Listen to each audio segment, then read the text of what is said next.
All right. Hello, everyone. Good afternoon, good evening, good morning, whatever time it is. I hope you're doing well. My name is Paul, and welcome to another episode of the Real Estate Playbook.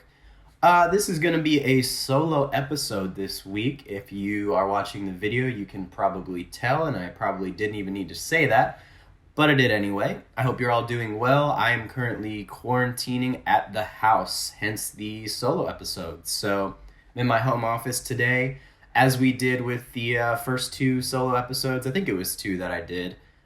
We are going to just run through some real estate news and some things that I actually pulled from FloridaRealtors.org.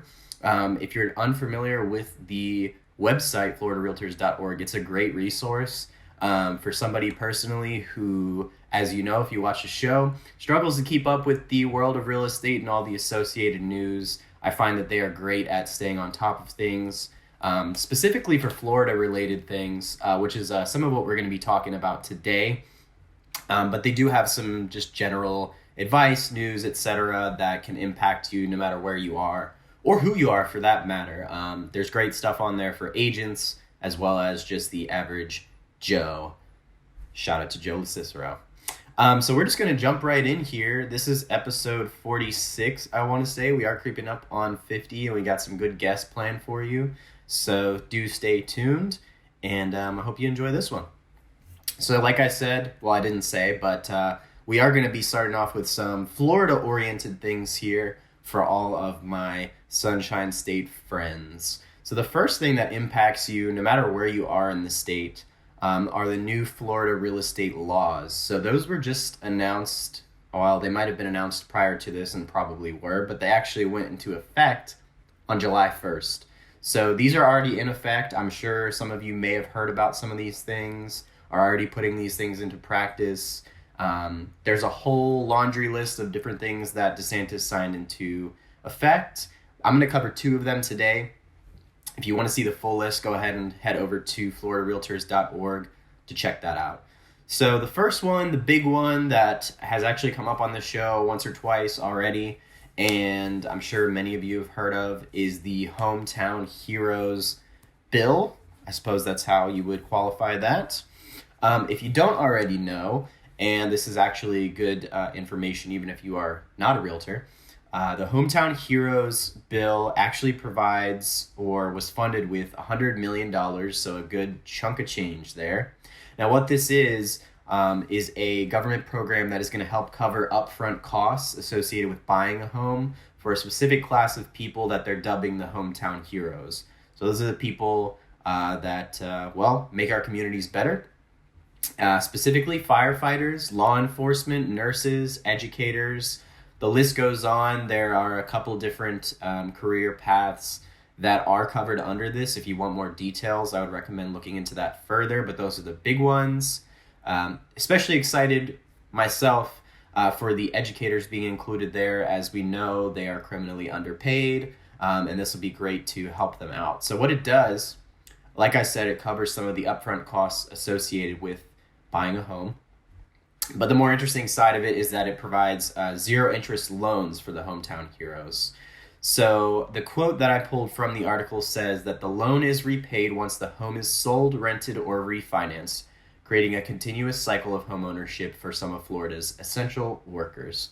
So I think this is great. I think it's awesome to see that the government, Big Brother, if you will, Uncle Sam, is sticking their neck out to help some of these people that, like I said, help make our communities better, make it a little bit easier for them to buy a home, and just create a cycle of home ownership, as I said.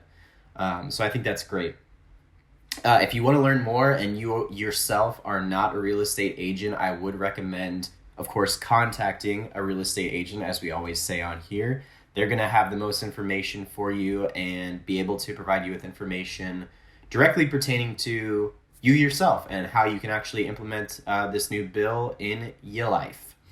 So moving on, the other thing that was signed into law is something called home hardening, the home hardening bill, which is fun to say, first of all, but more importantly, what this does is provides tax relief for homeowners who actually reinforce their home against storms. As you know, if you live in Florida, even if you don't, we are actually, I believe, going into hurricane season right now. Luckily, it is quite sunny outside, but that could change at any moment. As we know, these storms, they come and go. If you live here, you probably don't think too much about it unless you get a big one coming through, or you live seaside. But the way I interpret this, at least, which I think this is great, they're providing tax relief for these people who are installing things like hurricane shutters. That's the only example I can think of, but I'm sure there are others. Basically to incentivize reinforcing these homes long term. So if you think about it, you drive down the average street, seaside or not many homes are reinforced for these storms. So I think that the government is perhaps thinking long term and trying to get more people to create basically a world, or a state rather, where most of the homes, or many of the homes, are going to be protected against these storms that are not going away anytime soon, as we know. So again, for more on that, I would visit floridarealtors.org. Or rather, you should ask your local realtor, and they will be able to provide you with more information. So moving on here, more Florida-specific news. To nobody's shock, Florida continues to grow. However, the rate of growth, what it was projected to be, has actually come back a little bit lower. So Florida continues to see population increases, as we know, from those out-of-state transplants, people looking to live in the sunshine. So actually, we're adding about the population size of a city like Orlando every single year. What that means, or what that breaks down to, is about 808 people per day. I don't know 808 people, so as you can imagine, that is a lot of people. Now, when I said that the projected increase is actually down a little bit, what I mean by that is that the actually don't exactly have the organization that predicted this, but they did project that it was going to be a 1.41% increase over the next 5 years. They've adjusted that to come down a little bit to 1.29%, and that's not just for those out-of-state transplants, like I was saying. That's actually just for population growth in general. So the reason that number went down is actually because, unfortunately, deaths in the state are outpacing births in the state, as well as those transplants. So they're just not a huge increase in that number, or decrease rather, in that number that they projected, but it is still decreased a little bit. However, as we know, even though 1.29% sounds like a small amount, that is quite a large number of people. Like I said, about the size of Orlando each year. So a lot of people are coming, as we know. So what does that mean for you? Well, competition may increase or continue to increase or stay the same. I am not the one to make the final call on that, obviously. However, it's definitely something to stay aware of. Those transplants, like we know, they are not slowing down anytime soon. So yeah, just keep that in mind if you are a real estate agent and or just a Florida citizen. In related news, this is a separate article, but it kind of ties into what I was just talking about there. If you've heard the term digital nomad, maybe you already know what that is. Maybe you don't. When I think of that, I think of like a sci-fi movie for some reason. But really what it means is just remote workers who are impacted by COVID. So as we know, it's tried and true, or played out, I should say. It's a broken record sort of thing where I don't need to tell you, I'm sure you know. A lot of people are working from home these days. I think a lot of companies realize that people can do their work remotely. Obviously, I'm in my home office right now.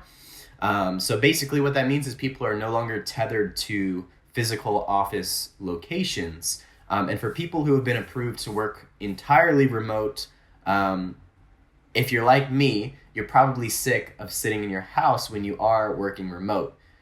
So you might actually be looking for a permanent or a semi-permanent location to be doing your work. So whether you're moving to another state to live there permanently, or you're just looking for a sort of long-term stay, whether it be, you just like the weather of the place or the culture, or you have family there, whatever it might be, people are moving en masse, what they call these digital nomads, to find that new working location. So the reason I bring this up is because, big surprise, Florida is one of those highly sought after destinations for the so-called digital nomads. And in fact, I have a list of rankings here, specifically with cities, to tell you the top 5 locations that people are seeking when they are searching for these long-term stays. So coming in at number 1, sadly not Florida, although with the population increase, I can't say I'm super sad about it. That is La Quinta, California. So you're actually going to see as we go through this list, it's really just 2 states that come in the top 5, and that is California and Florida. If I had to guess, I would attribute that rather to obviously the sunshine, the culture, the people, so on and so forth. Coming in at number 2, we have Delray Beach, Florida, and number 3, Marco Island, Florida. So those are the 2 spots where Florida ranks on the top 5. And they do round out the list at number 4 and 5 with Palm Springs, California, and Indio, California. So realtors, be on the lookout for remote workers who are looking for either long-term stays or permanent stays to come to Florida. So keep an eye out for that. I'm sure these people are going to have different wants and needs in the places that they're looking for versus just your average Joe. And speaking of me being at home and working, I have a little guest for you. I know I said it was a solo episode,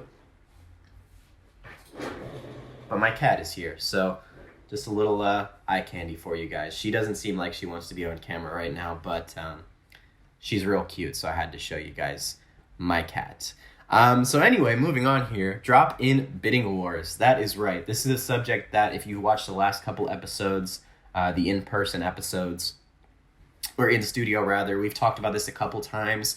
The market is shifting a little bit, so actually this percentage changes quite drastic. So specifically talking about bidding wars, or as any real estate agent will tell you, they try to avoid the term bidding wars because it implies some sort of hostile situation.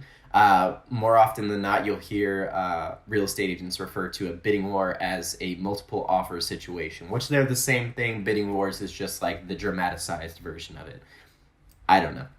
So in May, these statistics are specifically for the state of Florida. 54.2% of transactions actually had these bidding wars. In June, that number ticked up a little bit to 58.8%.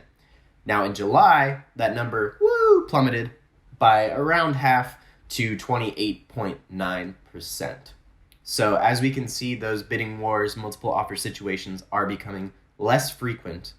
So what does that mean for you as the agent and or the consumer? Well, if you're looking to buy a home, the assumption there is that it is going to be getting a little bit easier for you on the buy side. Competition, if that's the right word to use, is going down a bit, as you can tell by the statistic. Therefore, it's probably less likely that you will have to be offering, insane amounts above whatever the list price for the home was. Therefore, you're dropping less cash over time and up front. Definitely doesn't hurt. Now, what does that mean for the selling side or the list side? Well, the big picture here is that list agents are probably going to be having to come to the negotiation table more often than not, given that there's less competition, less people looking to actually buy this home. So you're probably going to have to maybe concede in some situations to the buy side to get that home sold. So while demand is still high, competition is perhaps a little bit lower. So there are some new skills to learn there if you are, as they say, a COVID era real estate agent, meaning you got licensed and you started your career in the COVID era and you're so used to this seller's market. You might have to pick up a few new skills along the way there, but if you have a great team, that should be relatively easy for you. So moving on here a little bit, what are buyers looking for in a home in 2022? It's the question on everyone's minds, certainly my own. Not really, but I'm going to give you the information anyway. So 2022 buyers are looking for a couple different things just based on trend shifts. Obviously, COVID had a big impact on what people are looking for. So specifically, 2022 buyers are looking for bigger homes. If you're going to be spending a lot more time in your home, I'm sure you can imagine why you would want a bigger home, especially if you have family, you have pets, you have a significant other, you have roommates even, whatever it might be. A bigger home definitely helps. I know for me, I like having my separate spaces in the home where I can do different things. Home office, you can record a podcast. Living room, you can watch Westworld, whatever it is. So a bigger home certainly doesn't hurt in that regard. And I do apologize for my congestion. They are looking for suburban locations, whether that's for the picturesque American dream side of things, or if that's just for proximity to things like shopping, restaurants, schools. It doesn't hurt to be closer to those things. They're also looking for outdoor amenities. A lot of people, including myself, started like a fitness journey, whatever you want to call it, during the COVID era, or are just trying to get out of their homes a little bit more if they're stuck inside working all day. So you're looking for outdoor amenities, things like dog parks, bike lanes, all that sort of stuff. Even see some of those areas or neighborhoods rather with the outdoor exercise stations, things like that people have a renewed interest in. So keep that in mind if you are a real estate agent. Talking about the house specifically, we were talking about people wanting larger homes. Specifically, people do tend to have a preference, it seems, according to the statistics, for at least 4 bedrooms, which is significant. That's about 46% of people are looking for that. And at least 3 bathrooms. About 34% people are looking for that. So like I said, the average size of the home that people are looking for is going up. Might be a little bit tougher to find unless you're sort of looking at new construction, things like that. So real estate agents, keep that in mind. So when surveyed, in a second here, I'm going to talk about 2 specific generations, if you will. But when surveyed, all generations considered these features to be important in their home. So number 1 is a laundry room, which I totally understand. You want a separate room to straight up do your laundry. If you've lived in a college dorm or an apartment before where you had communal laundry spaces, you'll understand why this space is so sacred. So a lot of people are looking for that. Exterior lighting. I'm not going to say that I can completely justify or understand this one, but apparently that is a really important feature to people. I would imagine it has something to do with appearance of the home, safety of the home, that sort of thing. Nonetheless, that's something people are looking for. Ceiling fans, that's a big one. In this office, I actually don't have a ceiling fan, which is kind of inconvenient because it does get hot. We are in Florida, so I do have to buy little fans, things like that. It's an additional expense that people just don't want. Plus ceiling fans, they look nice. Let's see, patios, talking about outdoor spaces. Who doesn't love a good patio? You can sit out there, barbecue, you can get some work done if you want, you can hang out with your pets, your friends. It's an entertaining space, so on and so forth. So a lot you can do with a good patio, so people are looking for those en masse. And last on the list of things that all generations are looking for, which is my personal favorite, walk-in pantries. I love to cook. A lot of people love to cook. It's talking about the fitness journey that was started during COVID. I started a cooking journey during COVID, so I learned a lot of new skills. Obviously, having to cook at home a lot more for safety reasons, that sort of thing. Excuse me, once again. So walk-in pantry is awesome because you can store a lot of stuff in there, and it just kind of looks cool in general. So people are definitely looking for that. So we were talking about all generations for that list. Let's talk about specifically millennials and Generation X because they are looking for some specific things themselves. So millennials and Generation X are specifically looking for the following features. Exercise rooms. I'm not sure exactly how you would find a home with specifically that unless it's a very high price point home. I've seen a lot of people use their extra bedrooms as exercise rooms. I've seen people use half of their living rooms for exercise rooms. I've seen people use their garage for exercise rooms, which I think is awesome. So I'm sure that that's something that you can accommodate, especially if it's a home with, like I said, multiple bedrooms or bonus rooms or whatever it might be. But that is something that these generations are looking for. Home offices, obviously, I don't need to tell you why that is.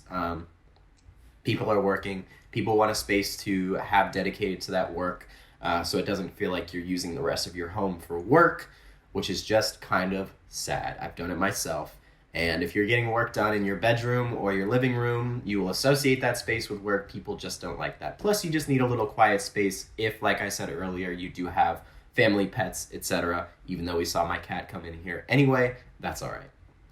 Another one, if we were talking about those outdoor amenities earlier, Millennials and Generation X are looking for bike lanes in their communities, dedicated bike lanes, not sidewalks, not the regular street. They want dedicated bike lanes.